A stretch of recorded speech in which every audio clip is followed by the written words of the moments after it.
On my son's birthday, he threw it in my face. The best gift for me would be if you disappeared from my life forever. I smiled, left silently, and I let him to celebrate. An hour later, the police arrived, surrounded my yard, and arrested my son.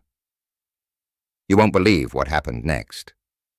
Before we continue, please subscribe to the channel and let us know where you are listening in the comments. The chocolate birthday cake balanced precariously in my left hand as I fumbled for the back door handle. 28 candles waited in the kitchen drawer. But first, I wanted to surprise Brandon with this homemade masterpiece. The wrapped gift, tucked under my right arm, contained the vintage watch he'd admired months ago. A family heirloom from his grandfather. Laughter drifted through the glass door. My son's voice mixed with others in animated conversation. The April evening air carried the scent of barbecued burgers and beer. Perfect weather for his 28th birthday celebration. I paused at the door, listening to make sure I wouldn't interrupt anything important. Through the glass, I could see Brandon standing near the grill with Mike and Jason, his usual crew. Samantha sat at the patio table, scrolling through her phone while other guests mingled around the yard. "Man, your dad really went all out for this party." Mike's voice carried clearly. New sound system, premium beer, even hired that catering service for appetizers. Brandon took a long swig from his bottle. "Yeah, well, he's trying to buy my affection as usual. Thinks money solves everything." I froze. Cake still balanced in my hands. The gift suddenly felt heavier under my arm. "At least he cares." Jason chimed in. "My old man hasn't called me in 6 months. Trust me, you're better off." Brandon's laugh held no warmth. "Robert's always breathing down my neck about getting a job, moving out, taking responsibility. Like he doesn't understand that the economy sucks right now." My fingers tightened around the cake plate. Through the door, I watched my son gesture dismissively with his beer bottle. "Honestly, guys, the best gift for me would be if the old man finally disappeared from my life forever. I'm tired of his lectures and control." The words hit like a physical blow. I stumbled backward, nearly dropping the cake. 28 years of birthdays, Christmas mornings, baseball games, bedtime stories, all reduced to this moment of casual cruelty. "Who would have thought your father was so pushy?" Mike agreed, raising his bottle in mock salute. Jason snorted. "Dude's probably got your whole life planned out in some spreadsheet. That's what engineers do, right?" "Exactly. Everything has to be his way or no way." Brandon turned toward the house, and I quickly stepped aside, pressing myself against the wall. Sometimes I wish he'd just, I don't know, find somewhere else to be permanently. The gift slipped from under my arm, landing softly on the doormat. I caught it just as my legs threatened to give out. The watch inside my father's watch, passed down through 3 generations. Suddenly seemed worthless. "You could always move out," Samantha called from the table, not looking up from her phone. "With what money? He controls everything, acts like I'm still 12 years old." Brandon drained his beer and tossed the empty bottle into a nearby trash can. "But hey, at least the free rent's decent." More laughter erupted from the group. I stood frozen, a 62-year-old man holding a birthday cake for someone who wished I'd disappear forever. The candles in the kitchen seemed pointless now. What was I celebrating? My hands began to shake. The cake wobbled dangerously as memories flooded back Brandon's graduation party, where he'd introduced me as the guy who pays for everything. The family dinner, where he'd rolled his eyes at every story I told. The Christmas morning, when he'd barely looked up from his phone while opening gifts. 28 years. Had I been this blind the entire time? I leaned against the doorframe, struggling to process what I just heard. Inside the house, my kitchen waited with birthday decorations I'd hung this morning. The dining room table held wrapped presents I'd spent weeks selecting. Everything I'd done, everything I'd planned, reduced to unwanted control and pushy interference. The party continued without any knowledge of my presence. Brandon had moved closer to the grill, flipping burgers while Mike told some story that had everyone laughing. They looked so comfortable, so natural in their mockery of the man who provided the house, the food, the very ground they stood on. I backed away from the door, cake still trembling in my grip. The wrapped watch felt like dead weight in my other hand. Through the glass, I could see my son living his truth. Dee enjoying a party funded by someone he wished would disappear. My chest tightened with something beyond hurt, something colder, more calculating. I thought about the mortgage I'd been paying for 5 years since buying this house, the utilities, the insurance, the property taxes, the food in the refrigerator, the car in the driveway that Brandon drove without permission, everything he took for granted while wishing I'd vanished from his life. I turned toward the kitchen, my mind beginning to work differently. If Brandon wanted me gone so badly, perhaps it was time to grant his birthday wish, but not in the way he expected. The cake could wait, the candles could wait. First, I needed to make some phone calls. 10 minutes had passed since I'd retreated to the kitchen. The birthday cake sat abandoned on the counter, frosting slightly melted from my trembling hands. I'd paced between the refrigerator and the window, watching my son continue his celebration while processing the devastation of his words. Now I walked back through the sliding door with measured steps.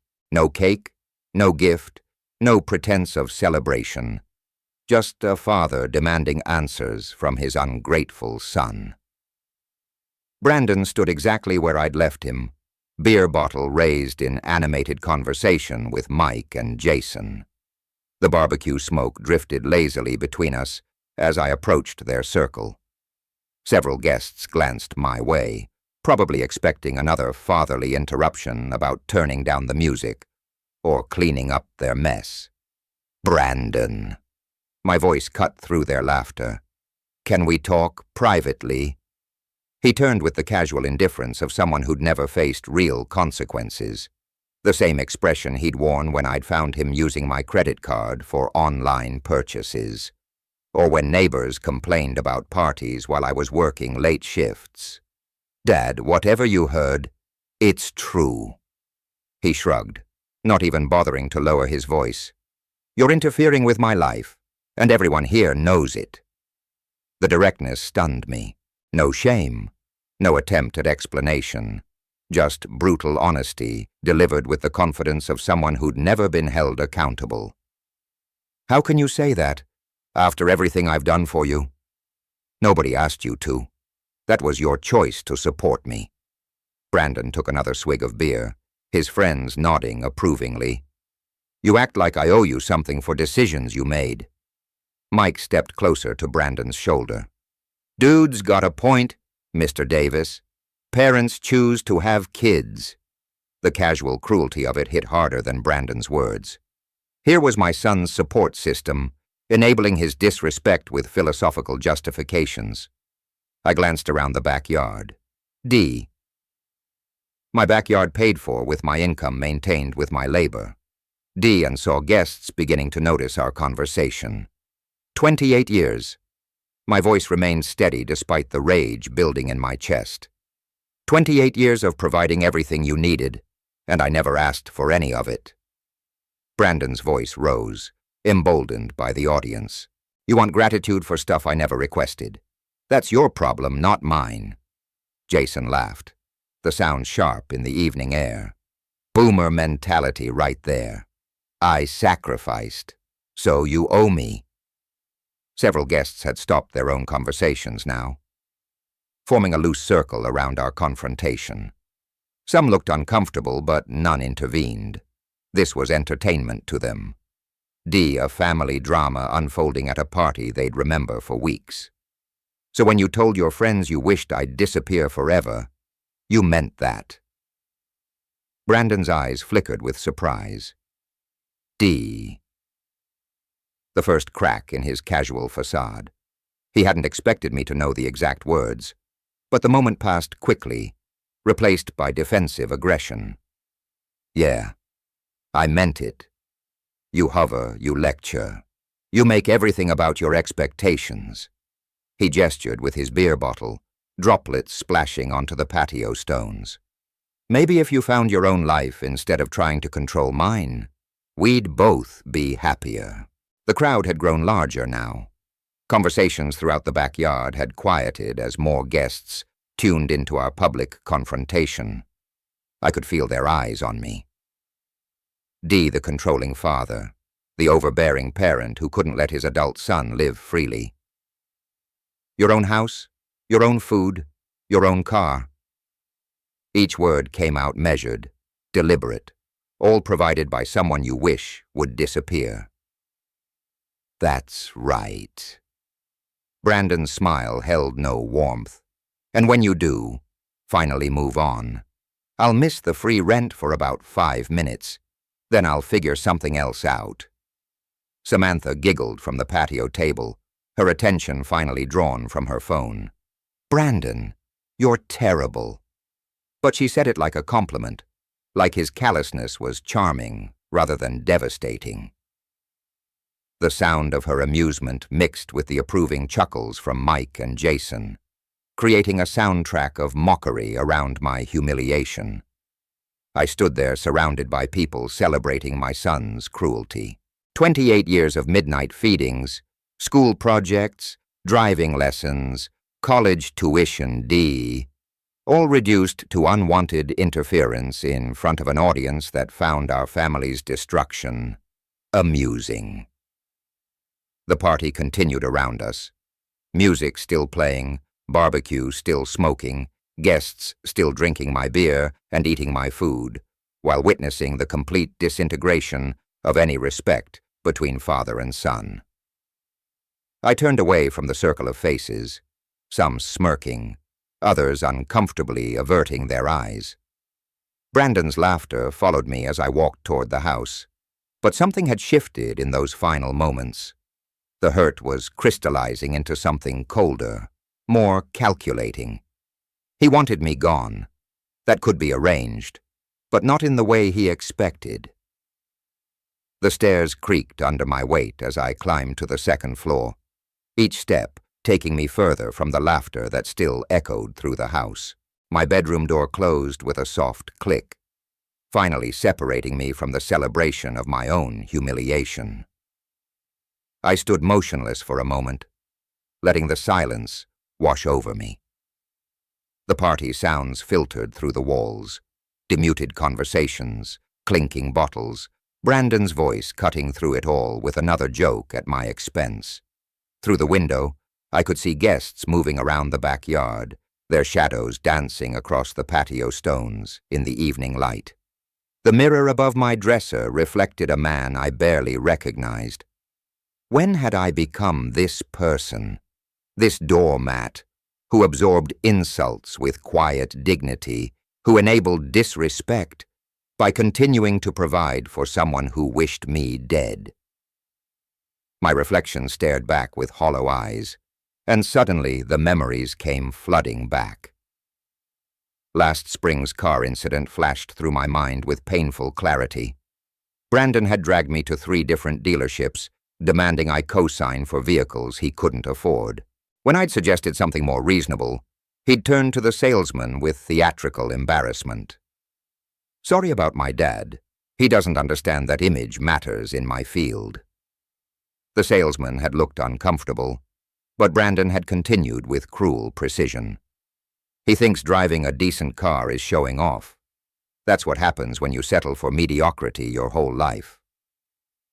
I'd stood there, checkbook in hand, absorbing the public humiliation while still preparing to help him get transportation he needed. The used Honda we'd finally settled on had cost me $15,000. He'd complained about it for months. Another memory surfaced unbidden. The Christmas dinner where I'd invited his friends, hoping to build bridges. I'd spent days preparing, wanting to show Brandon's social circle that his father wasn't the controlling ogre he'd apparently described. "Actually, Mr. Davis, Brandon tells us you're pretty strict about everything," Mike had said over dessert, his tone carrying barely concealed mockery. "Must be tough having someone monitoring your every move." Brandon had laughed, raising his wine glass. "You have no idea. Dad thinks he knows what's best for everyone." I'd sat at the head of my own table, serving wine I'd paid for to people who were openly mocking me, while my son orchestrated the whole performance. The worst part, I'd kept smiling, kept playing the good host, kept enabling the very behavior that was destroying any possibility of respect between us. But tonight had been different. Tonight, Brandon had finally said what he really thought, and something inside me had shifted permanently. I walked to the window and looked down at the backyard. There he was, animated and gesturing with a fresh beer, probably recounting his latest victory over the old man. His friends clustered around him like disciples, hanging on every word of his performance. They were all living in my house, eating my food, drinking my alcohol, celebrating my public defeat. How many years had I been financing my own disrespect? The engineering part of my mind began to engage, the same analytical process I'd used to solve complex problems for 3 decades. Variables, constraints, desired outcomes. Brandon wanted me gone from his life. I wanted respect, or at least an end to active contempt. The current approach, datience, generosity, hoping for eventual gratitude. D had failed completely. Time for a different methodology. I turned away from the window and faced myself in the mirror again. This time I saw something different. Not a victim, not a doormat, but a man with resources, options, and the intelligence to use them effectively. Brandon was 28 years old and had never held a real job. He had no savings, no credit history, no practical life skills beyond consuming what others provided. His entire lifestyle depended on my continued willingness to subsidize his comfort while he publicly mocked my existence. What would happen if that subsidy simply disappeared? The thought sent a cold clarity through my system. I owned this house outright. Every utility bill, every insurance payment, every property tax assessment came from my accounts. The refrigerator he raided, the internet he used, the electricity that powered his late-night gaming sessions. D, all mine. If Brandon truly wanted me gone from his life, perhaps it was time to grant that wish. But on my terms, not his. I moved toward the door, my hand resting on the handle. The party continued below, oblivious to the shift that had just occurred in the man who made it all possible. Brandon was about to learn the difference between independence and abandonment, between freedom and responsibility. He'd asked for space from his father's influence. Soon he'd have all the space he could handle. 25 minutes had passed since I'd walked away from that circle of mockery. Now I descended the stairs with measured steps, each one taking me closer to a confrontation that would reshape the dynamics of this house permanently. The back door opened to the same scene I'd left, D-music pumping from the portable speakers, guests clustered around the patio with drinks, Brandon holding court near the barbecue grill. But something fundamental had changed. Not in the party, but in me. I walked directly across the yard toward the DJ table where someone had set up the sound system.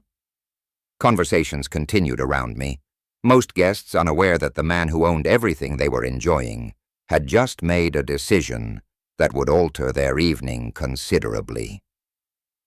The wireless microphone sat next to the speakers, exactly where I had hoped to find it. I picked it up with the same calm precision I'd once used to present engineering solutions to corporate boards. The music continued for another moment before I located the volume control. Silence fell across the backyard like a curtain dropping. The party is over.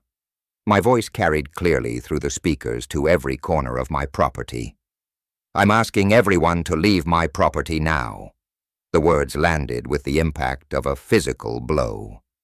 Conversation stopped mid-sentence. Beer bottles paused halfway to lips. Even the most intoxicated guests understood that something significant had just occurred. Brandon's face went through a rapid sequence of emotions. Surprise, embarrassment, then settling into the familiar arrogance that had defined our relationship for years. Nobody's going anywhere. He stepped forward, addressing the crowd rather than me. This is my party, and you're all welcome to stay as long as you want.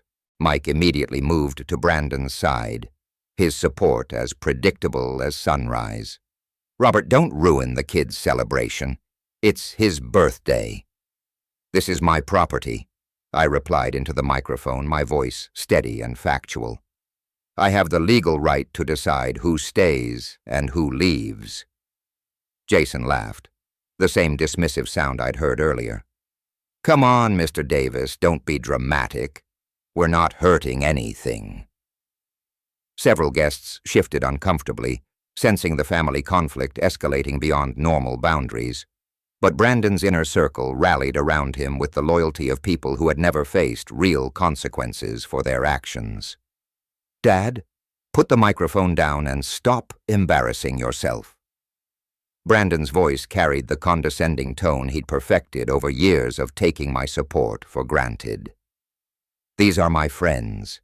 This is my party, and you're acting like a crazy person. The microphone amplified my response to every guest scattered across the yard. I own this house. I pay the mortgage, the utilities, the insurance, and the property taxes. This is not your property, Brandon. It's mine. So what? You've been supporting me for years. That's what parents do. He gestured dismissively, playing to his audience. You can't just kick people out because you're having some kind of breakdown. Samantha giggled from her position at the patio table, apparently finding our family's legal dispute entertaining.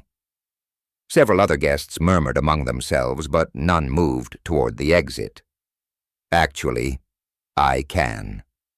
The microphone ensured my words reached everyone clearly. Any property owner has the right to ask people to leave.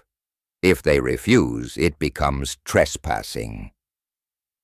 The casual certainty in my voice seemed to penetrate even Brandon's alcohol-fueled confidence.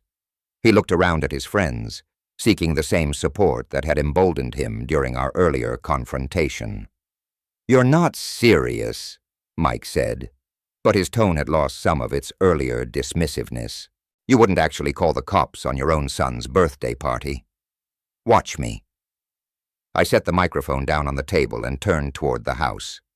You have 5 minutes to leave voluntarily. After that, the police will remove you as trespassers. Brandon's voice rose behind me. No longer the controlled mockery of earlier, but something approaching panic. Dad, you can't do this. These people are my friends.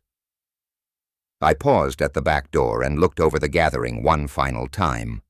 30 years of hosting Brandon's friends, buying food for his parties, cleaning up the mess afterward, and enduring their casual disrespect in my own backyard. You wanted me gone from your life, I said, my voice carrying without amplification. This is how that works. When I'm gone, my house goes with me. The door closed behind me with a soft click, muffling the eruption of voices that followed. Through the kitchen window, I could see guests looking toward the house uncertainly, some already moving toward the side gate. I walked to the wall phone and dialed 911 25 minutes after my phone call, Red and blue lights swept across the backyard like a lighthouse beam, cutting through darkness. The party's casual atmosphere evaporated as guests noticed the patrol car pulling into my driveway. Officer James Miller appeared first through the side gate, his uniform and badge immediately commanding attention from every person on my property. His partner, Officer Linda Gark, AA, followed close behind, both carrying the unmistakable authority that comes with legal power. "Who called the police?" Officer Miller's voice carried the professional neutrality I'd expected from suburban law enforcement. "I did." I stepped forward from my position near the back door. "This is my property, and I asked these people to stop the party and leave. They refused." Miller nodded, pulling out a small notepad while surveying the crowd of guests who had suddenly become very interested in their drinks and conversations. The music had stopped completely, leaving only the sound of nervous laughter and whispered discussions. "Can you verify ownership of this property, sir?" I handed him my driver's license and property tax statement, documents I had retrieved while waiting for their arrival. 28 years of home ownership had taught me the importance of proper documentation. Officer Garr stepped toward the center of the patio, her voice cutting through the evening air with official clarity. "Everyone present must leave this private property immediately.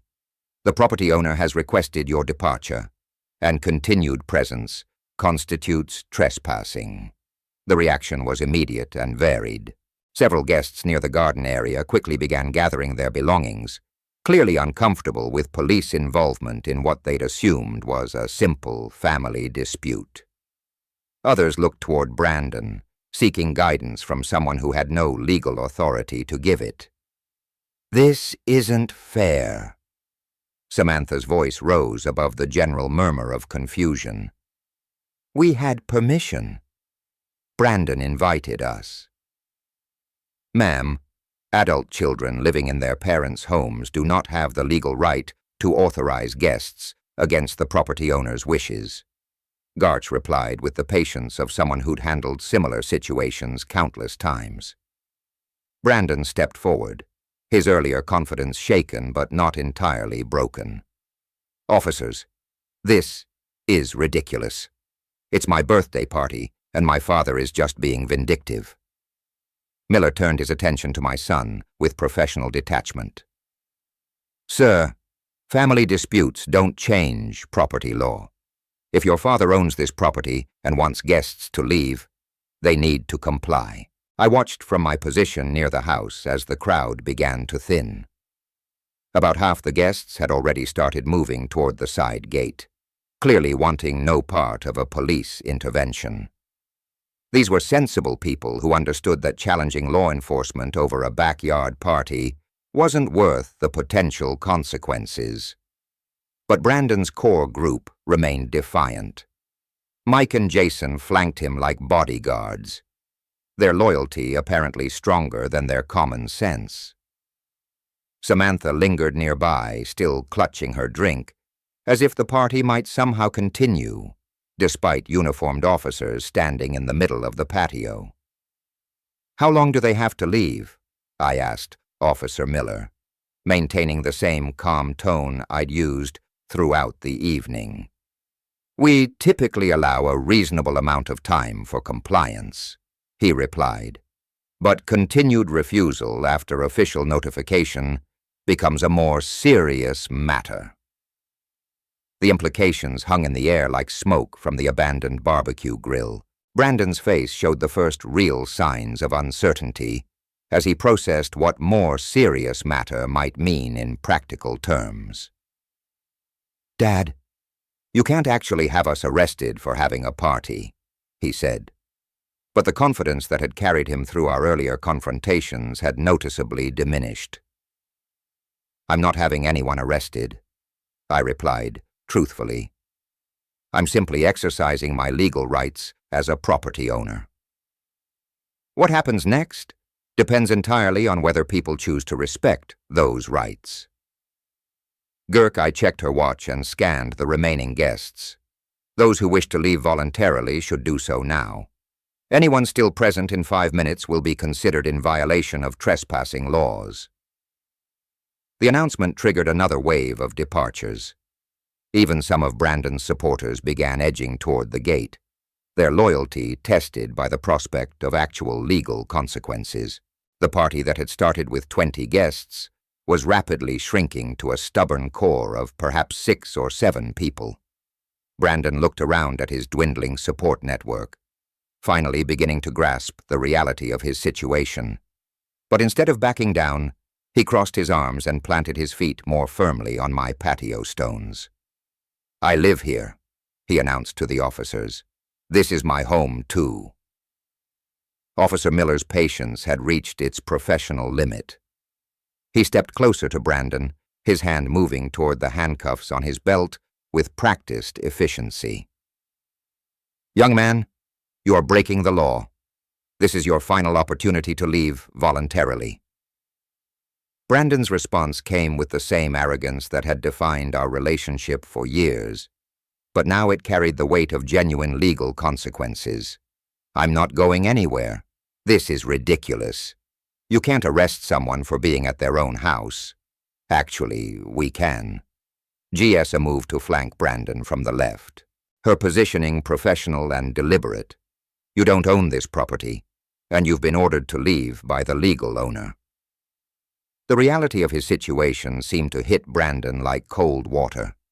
His eyes darted between the 2 officers, then toward me standing near the back door, then to his remaining friends, who watched in stunned silence.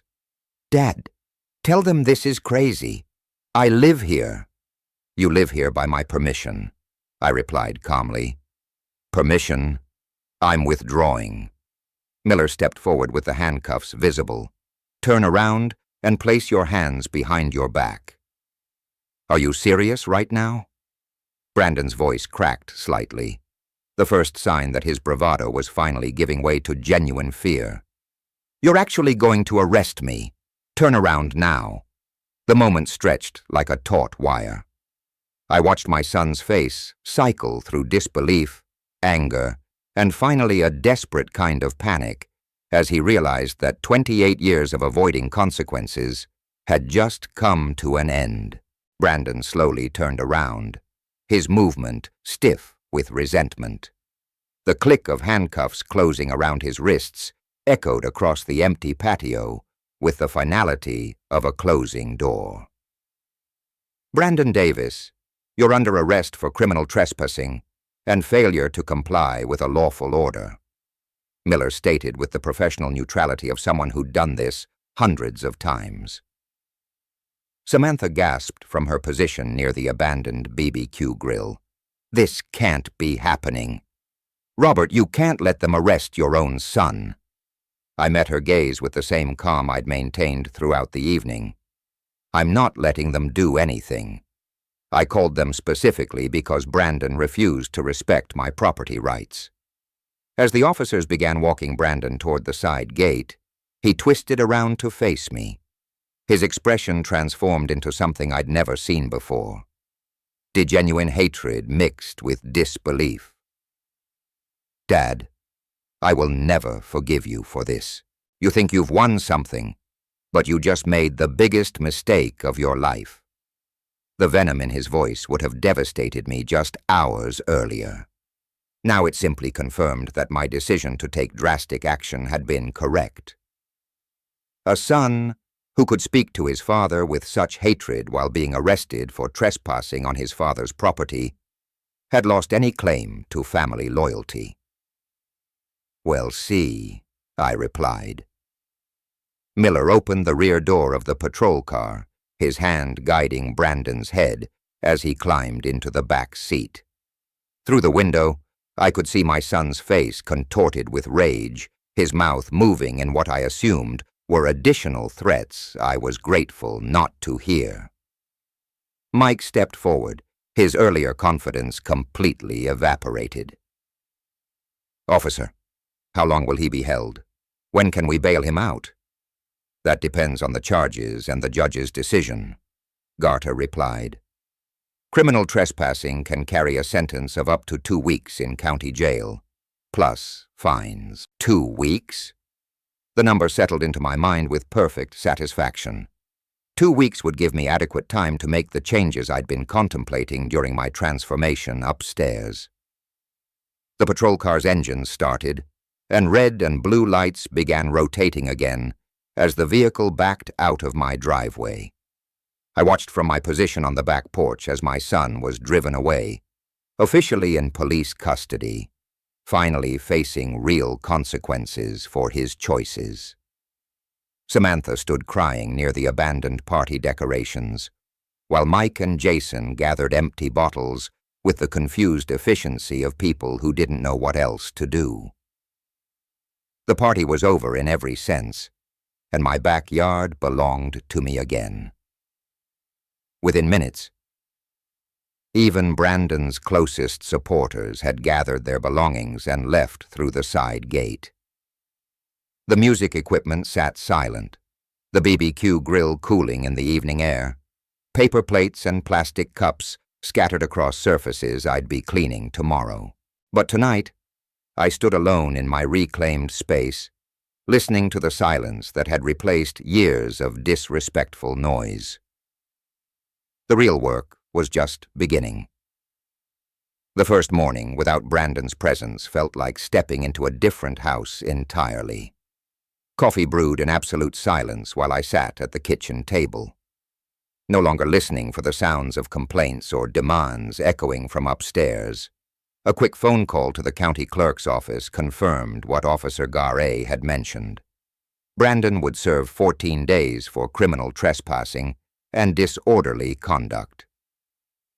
His release date was scheduled for April 29th at 9:00 a.m.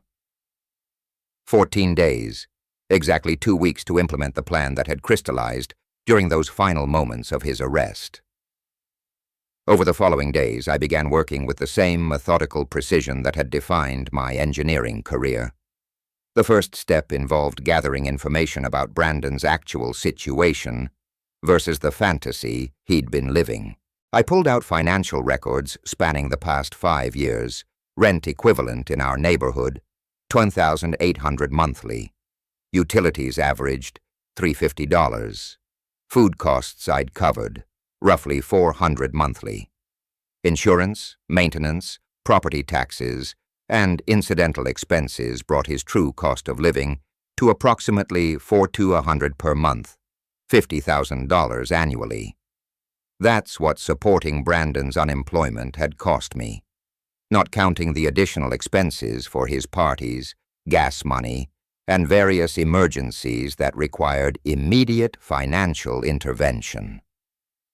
During my research phase, I also investigated current real estate market conditions. Similar houses in our neighborhood were selling for between $820,000 and $880,000, or depending on condition and exact location. Mine, meticulously maintained and recently updated, would likely command the higher end of that range. The memory that kept surfacing during those quiet planning sessions was last November's job fair incident. I'd driven Brandon to 3 different employment opportunities, waited patiently while he submitted applications, even coached him on interview techniques the night before. He'd returned from each interview with elaborate explanations about why the positions weren't suitable. The manager seemed like a micromanager. The pay was insulting for someone with my potential. The commute would eat up half my salary and gas costs.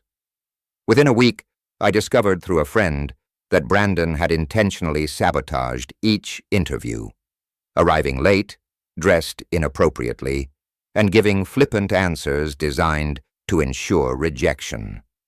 When confronted, his response had been brutally honest. Why would I take some minimum wage job when you provide everything I need here? That conversation should have been the wake-up call. Instead, I'd absorbed his logic and continued enabling the very behavior that was destroying any possibility of mutual respect. By the end of the first week of his incarceration, My decision had crystallized completely. Brandon wanted me to disappear from his life. He'd stated this wish publicly, repeatedly, and with sufficient cruelty to demonstrate genuine intent. Very well, I would disappear, but not as the defeated father he expected to manipulate indefinitely. The house would be sold while he sat in county jail, blissfully unaware that his free ride was ending permanently. The proceeds would fund a comfortable retirement somewhere far from California, somewhere Brandon would never think to look for a father he'd wished would vanish. I spent the second week researching retirement communities in different states, places where $850,000 could buy a modest home and provide years of peaceful independence.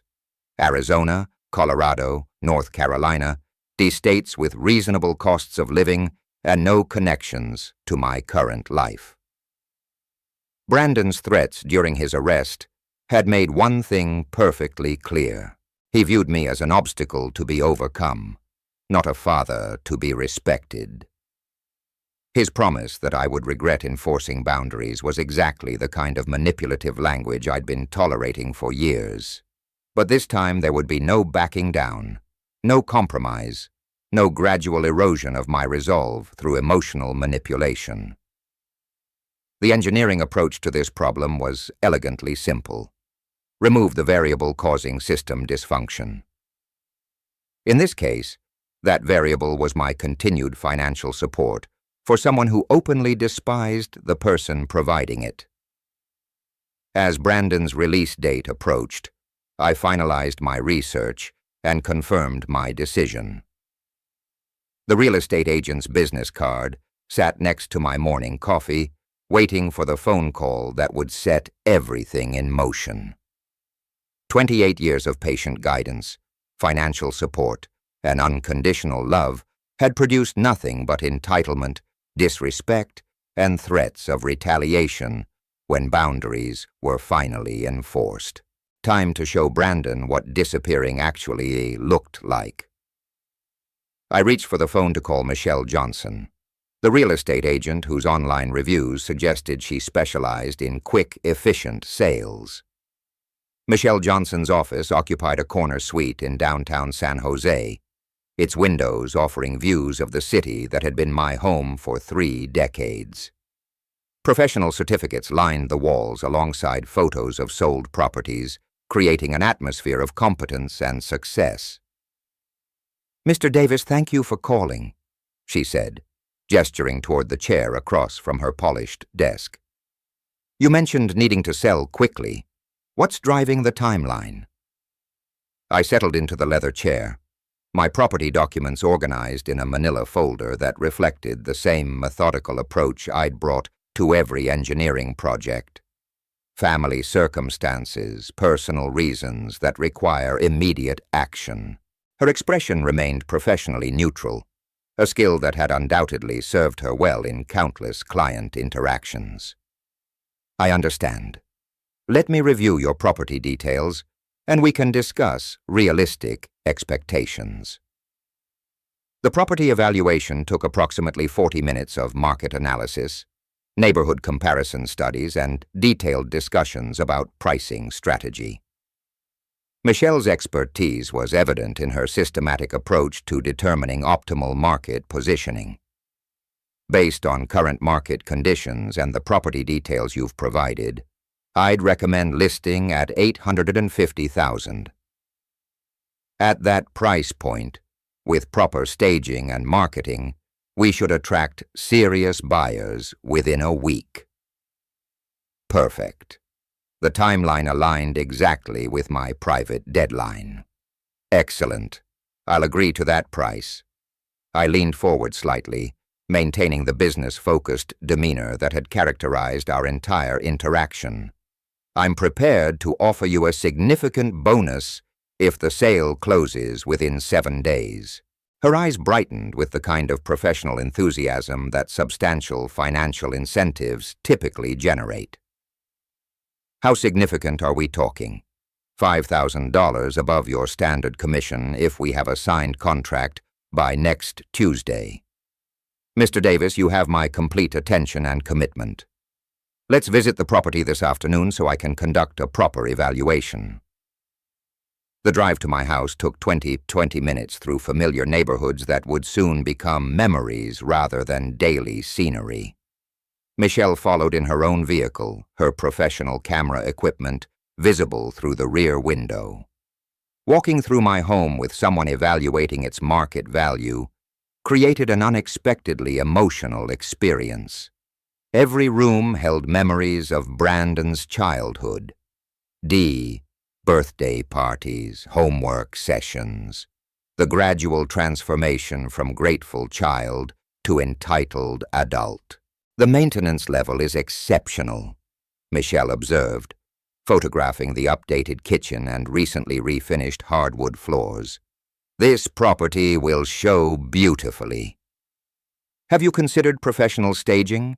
Whatever you recommend, cost isn't the primary concern. She moved through each room with practiced efficiency, noting architectural details, natural lighting, and the kinds of features that attract buyers in our competitive market. Her assessment confirmed what my research had suggested.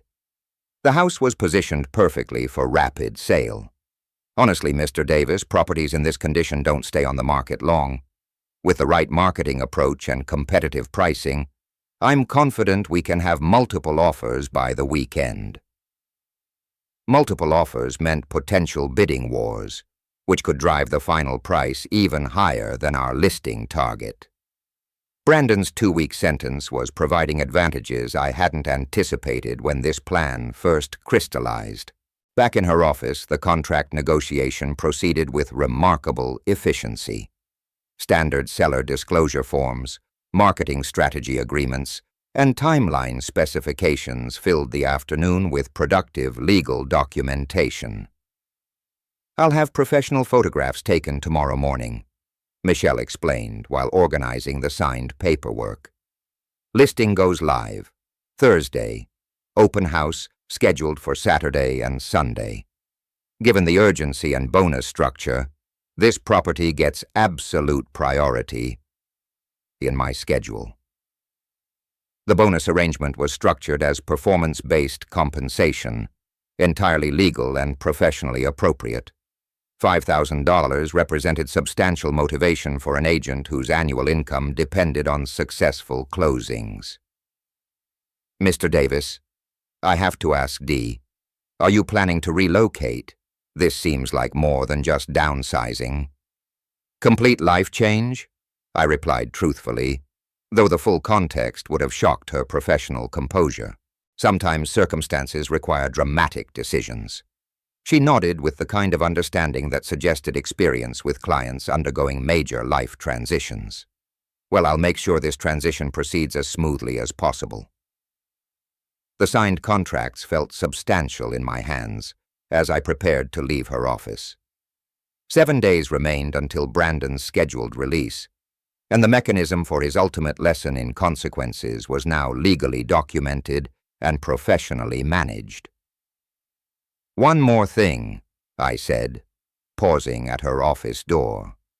I may need to coordinate timing very precisely.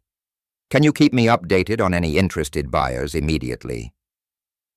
Absolutely. You'll have real-time updates on every showing, every inquiry, every offer. This is going to move fast. I walked to my car with the satisfaction of someone who had just converted years of planning into concrete action. The house that had sheltered Brandon's entitlement for 28 years would soon belong to strangers who actually appreciated having a place to call home. Now, I needed to learn exactly when Brandon would be released so I could time the final phase perfectly. The drive to Santa Clara County Jail took 30 minutes. 30 minutes through morning traffic that gave me time to prepare for what would likely be my final interaction with any aspect of Brandon's current circumstances. The facility emerged from the industrial landscape like a concrete monument to consequences. Exactly what my son would soon understand intimately. Security procedures required identification, verification, metal detector screening, and visitor registration that transformed citizens into processed subjects within the institutional system. The efficiency impressed me with its methodical approach to human management. "I need information about an inmate," I told the corrections officer at the visitor information desk, sliding my driver's license across the polished counter. "Sergeant Davis D., no relation." Despite the shared surname, D reviewed my identification with the professional neutrality that characterized every aspect of this sterile environment. His uniform and badge represented authority that transcended personal feelings or family dynamics. "Name of the inmate, Brandon Davis. He's serving 2 weeks for criminal trespassing." The sergeant's fingers moved across his computer keyboard with practiced efficiency, accessing databases that contained every detail of Brandon's current legal situation. The institutional system had reduced my son to a number, a cell assignment, and a release schedule. "Brandon Davis, booked April 15th. His eyes scanned the monitor without emotion. "Your son will be released April 29th at 9:00 a.m. "Perfect. The timing aligned exactly with my strategic requirements. "Thank you for that information."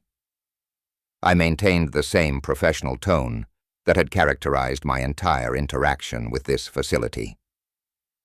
"Is there anything else I should know about the release process? Standard release procedures. He'll be processed out through this same building. Return personal effects. Given transportation voucher if requested." Sergeant Davis looked up from his screen with the kind of helpful efficiency that marked quality public service. "Would you like to visit with him while you're here?" The question hung in the air between us like smoke from an extinguished fire. Here was my opportunity to see Brandon face to face, to gauge his emotional state, perhaps even to prepare him for what awaited his return home. "No, that won't be necessary." 4 words that severed whatever remained of traditional parental obligation. Sergeant Davis showed no reaction to my refusal. Deaf family dynamics weren't part of his professional concern, only procedural compliance and information distribution. Visiting hours are daily from 2 to 4 p.m. "If you change your mind," he offered with the same neutral helpfulness he'd shown throughout our interaction. "I appreciate the information, but I have everything I need." The conversation concluded with the institutional efficiency that had marked its beginning.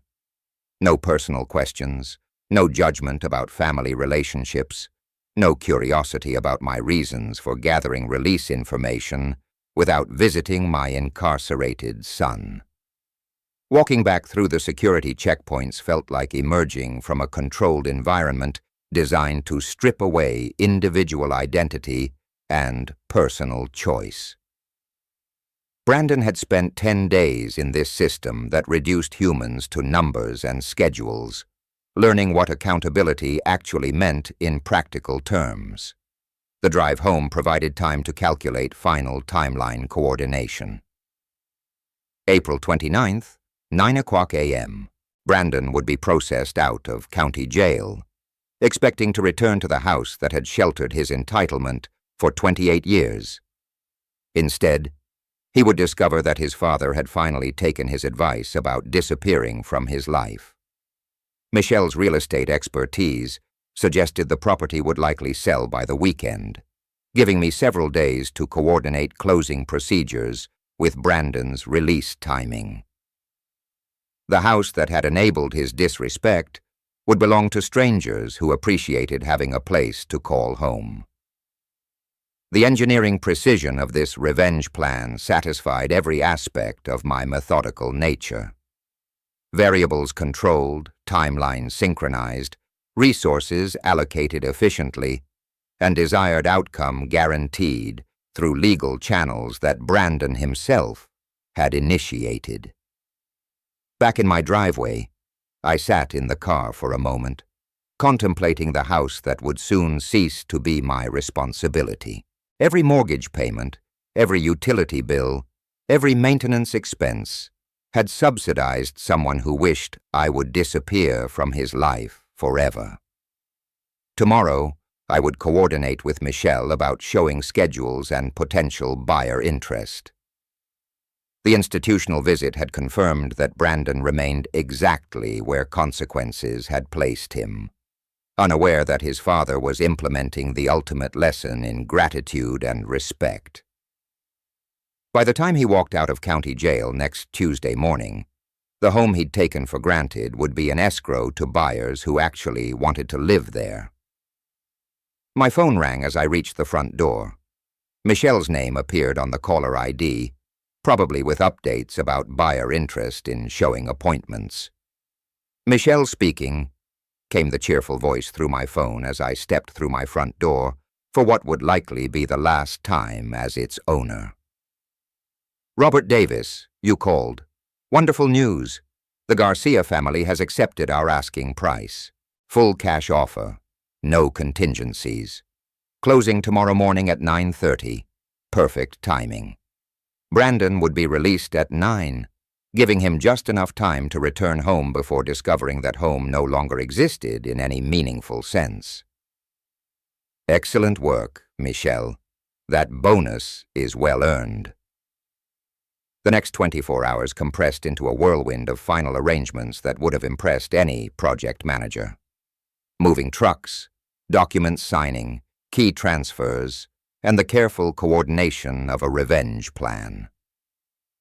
2 weeks in the making, Carlos and Maria Garcia arrived with their 2 children and a moving truck filled with the hopeful energy that comes with starting fresh in a new home. Their excitement reminded me of my own feelings when I'd first bought this house, 30 years ago, back when Brandon was still grateful for bedtime stories and birthday parties. "Mr. Davis, thank you so much for accepting our offer quickly," Maria said as their kids ran through what had been Brandon's childhood home. "We know you were in a hurry to sell. Life circumstances change rapidly sometimes." I handed Carlos the garage door opener and house keys, feeling the symbolic weight of transferring ownership to people who would actually appreciate living here. "I do have one small favor to ask." "Of course, anything. My son is traveling and may stop by tomorrow, not knowing about the sale. Could you give him this note?" I handed Maria a sealed envelope with Brandon's name written in my careful engineering script. She accepted it with the kind of helpful courtesy that characterized people who understood the complexity of family logistics during major life transitions. The note's contents had been carefully crafted over several drafts, brief, emotionally neutral, and devastatingly final. "Brandon, you said you wanted me to disappear from your life forever. I've decided to grant your wish. The house has been sold. I am traveling extensively and will be unreachable indefinitely. You now have the independence you've always demanded." Robert 40. Words that summarize 28 years of financial support, emotional investment, and accumulated disrespect. No forwarding address, no explanation of timeline, no opportunity for negotiation or emotional manipulation.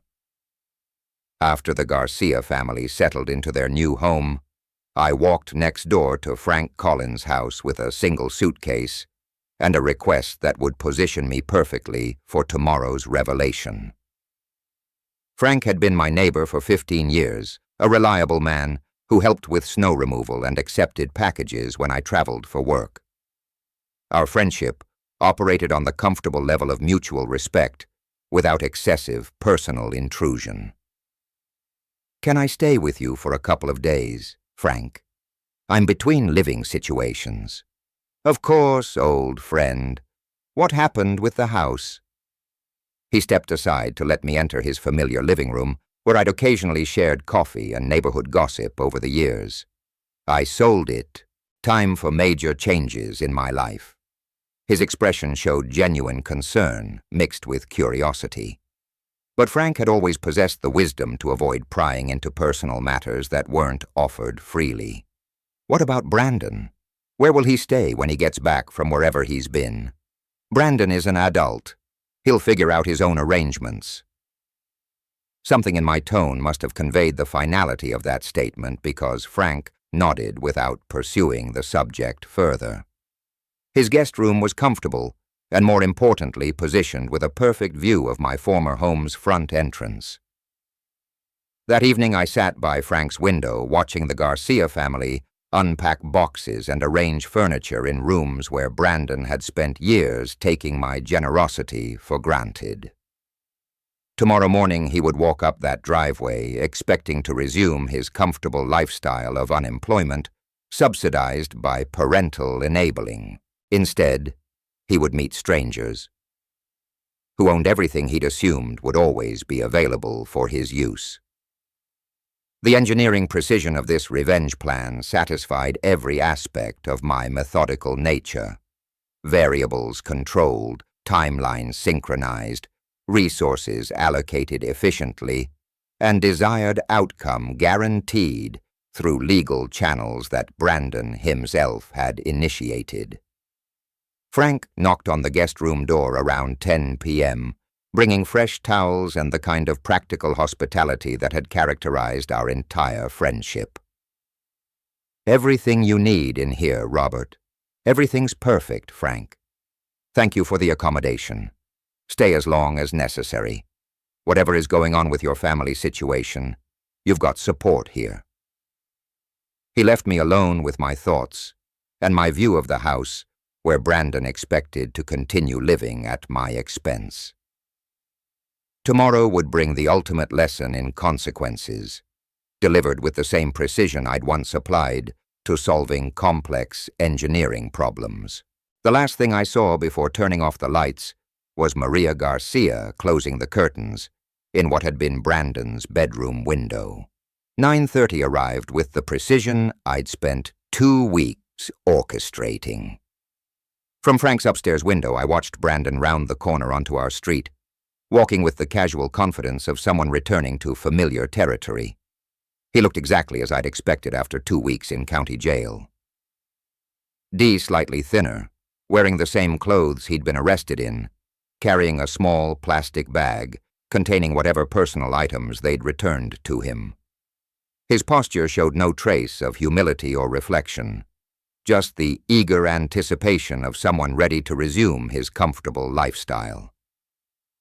Brandon approached the front walkway without hesitation, pulling out keys that would no longer work in locks that were no longer his to open. The sight of him reaching confidently for a door that belonged to strangers struck me as the perfect metaphor for everything wrong with our relationship. The Garcia children were playing in the front yard while Carlos unloaded boxes from their truck. The sound of unfamiliar voices speaking Spanish made Brandon pause, his expression shifting from confidence to confusion as he processed the scene before him. "Excuse me."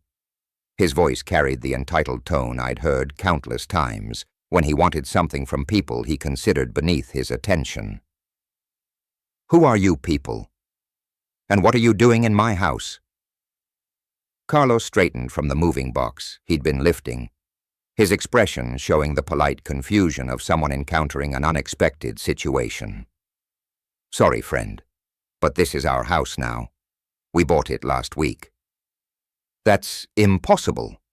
Brandon's voice rose with the kind of indignation he'd perfected over years of having his reality challenged by inconvenient facts. "I live here. This is my family's home." Maria appeared in the doorway, clearly drawn by the commotion in her front yard.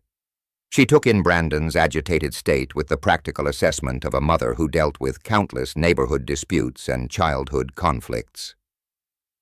"Are you Brandon Davis?"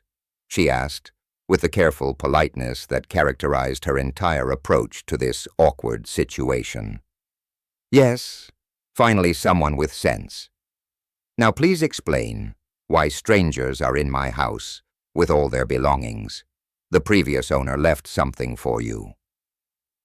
Maria disappeared briefly into the house, returning with the sealed envelope that contained 2 weeks of careful planning, condensed into 40 devastating words. Brandon accepted the envelope with the suspicious reluctance of someone who'd learned to expect bad news from official-looking documents. His fingers trembled slightly as he tore open the seal. D.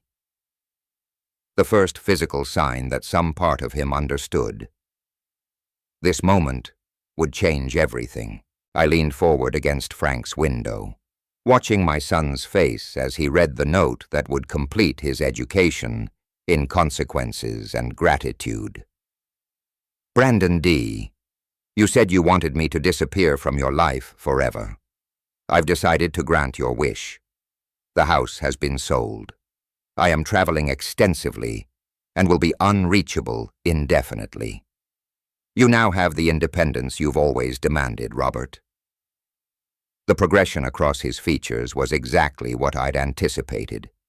Confusion, disbelief, growing comprehension, and finally, devastating realization. 28 years of financial dependence, emotional manipulation, and casual disrespect had led to this moment, where Brandon finally understood the true cost of taking his father's love and support for granted. This can't be real. His voice had lost all trace of entitlement, replaced by something approaching panic. He can't just sell our house and disappear. That's not how families work. Sir, I'm sorry for your situation, Carlos said with genuine sympathy. But we have all the legal paperwork. The sale was completed yesterday morning. Brandon's legs seemed to give out slightly, forcing him to lean against the mailbox that no longer belonged to his family. The plastic bag from the jail fell from his grip, spilling his few possessions onto the sidewalk that had once led to his front door. Where am I supposed to live? How am I supposed to eat? The questions came out as desperate whispers rather than the demands I'd grown accustomed to hearing. Maria and Carlos exchanged glances, clearly uncomfortable with witnessing this family crisis, but uncertain how to help someone whose father had deliberately orchestrated his homelessness. From my hidden position, I felt a complex mixture of satisfaction and unexpected sympathy. The justice was perfect. D. Brandon had received exactly what he'd claimed to want, but watching his complete emotional collapse stirred something uncomfortably close to paternal concern. He stood there on the sidewalk, reading and rereading the note, as if repetition might change its contents. The house behind him buzzed with the activity of a family who appreciated having a place to call home, while he faced the reality of having nowhere to go. 28 years of enabling had ended with 40 words in a sold house. The lesson in consequences was complete, delivered with the same precision I'd once applied to solving complex engineering problems. Brandon folded the note carefully and walked away without another word to the Garcia family. Hours passed before I could step away from Frank's window. Brandon had disappeared around the corner, but the image of his tears remained burned into my memory like an unexpected photograph. He'd cried, not the angry, manipulative tears I'd witnessed during childhood tantrums, but genuine heartbroken sobs of someone who'd finally understood the true cost of his choices. For 28 years, I'd wondered if any authentic emotion existed beneath his entitled exterior. The answer had arrived precisely when it no longer mattered. Frank found me in his kitchen that evening, staring at a cup of coffee that had grown cold, while I processed the complex aftermath of successful revenge. "Rough day watching the neighborhood drama?" he asked, with the careful tone of someone who suspected more than he was willing to say directly. "Something like that." The young man seemed pretty upset about losing his family home. I met Frank's eyes, seeing the genuine concern of someone who'd witnessed pain without understanding its origins. Sometimes consequences take years to arrive, but they always do eventually. Frank nodded with the wisdom of someone who'd lived long enough to understand that justice rarely arrives on schedule, but rarely fails to arrive at all. "Thank you for the hospitality," I said, rising from the table where I'd spent so many hours planning and plotting. "I'm moving on tomorrow morning." "Where are you headed, Robert?" "To the ocean. Time to start completely fresh." Frank didn't press for details, understanding instinctively that some life changes require privacy rather than explanation. His friendship had provided exactly the support I needed during this transition, without demanding more information than I was willing to share. "You've got my number if you need anything," he offered.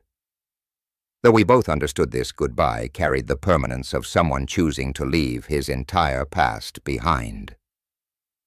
The next morning arrived with the kind of California sunshine that makes new beginnings seemed not just possible, but inevitable. I loaded my single suitcase into the car I'd barely driven during 2 weeks of strategic planning, feeling lighter than I had in decades. Frank appeared on his porch as I backed out of his driveway, raising a hand in farewell that carried 30 years. 30 years of neighborly respect compressed into a single gesture. I waved back, genuinely grateful for his unwitting support during the most complex moral decision of my life. The highway stretched west toward the Pacific, carrying me away from everything I'd known toward possibilities I hadn't dared imagined 2 weeks ago. $850,000 in my bank account, no family obligations, no one depending on my financial support or emotional availability. Brandon had gotten exactly what he'd claimed to want. Dear father, who disappeared from his life forever. I'd granted his birthday wish with the same engineering precision I'd once applied to solving complex technical problems. The justice was perfect, delivered through natural consequences rather than malicious revenge. Yet his tears had changed something fundamental in the equation, not the outcome. That remained fixed and appropriate, but my understanding of who he was beneath the entitlement had shifted in those final moments when authentic emotion replaced practiced manipulation. He was still my son, despite everything, still capable of genuine feeling, despite years of evidence suggesting otherwise. Still human despite behavior that had often seemed calculatedly cruel. That recognition didn't change my decision to leave, or my conviction that consequences were necessary and appropriate, but it added a layer of complexity to what had started as simple justice and evolved into something approaching wisdom. The coastal highway appeared ahead, promising miles of ocean views and small towns where no one knew my history or expected me to subsidize anyone's lifestyle. Communities where 62 years of accumulated experience might be valued rather than exploited. I'd spent 28 years enabling someone who wished I would disappear. Now I was granting that wish while creating the life I should have built for myself decades ago. The morning sun reflected off my windshield as I drove toward whatever came next, carrying nothing but the clothes in my suitcase and the hard-earned knowledge that respect, once lost, can only be reclaimed through actions rather than words. Behind me, Brandon was learning the same lesson from the other direction. Ahead, the ocean waited with horizons I'd never explored and possibilities I'd never considered. It was time to find out who I was when no one needed anything from me. If you like this story, please like this video. Subscribe to the channel and share your impressions of this story in the comments. To listen to the next story, click on the box on the left. Thank you for watching.